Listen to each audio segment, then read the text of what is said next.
যতীন দাস পার্কের ৩ নম্বর গেট থেকে বেরিয়েই এই ক্যাফেটা পড়ে, যেটার নাম ক্যাফে, মানে শুধুই ক্যাফে, আমি আর এর অন্য কোনো নাম জানি না। Hello everyone, welcome to Arkens daily blog.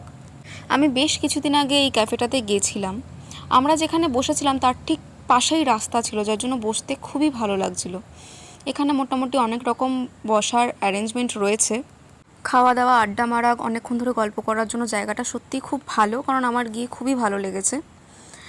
আমরা এখানে 2টো চা নিয়ে নিয়েছিলাম, চাটা যথেষ্টই ভালো ছিল, ঠিকঠাক ছিল। আমার অনেক দিন ধরেই এখানে যাওয়ার ইচ্ছা ছিল এবং হঠাৎ করে একদিন হয়ে যায় প্ল্যানটা।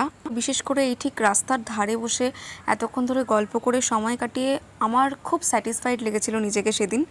আমরা একটা ফিশ কবিরাইজ অর্ডার করেছিলাম, যেটা খুব অয়েলি ছিল। আদারওয়াইজ অন্যান্য খাবারের বিষয়ে আমি জানি না, তবে জায়গাটা খুবই ভালো ছিল। ওখান থেকে বেরিয়েই ডগিটাকে দেখলাম, যাকে আমার খুব ভালো লেগেছে। তোমাদের সঙ্গে দেখা হচ্ছে নেক্সট ব্লগে, ততক্ষণ পর্যন্ত স্টে টিউনড।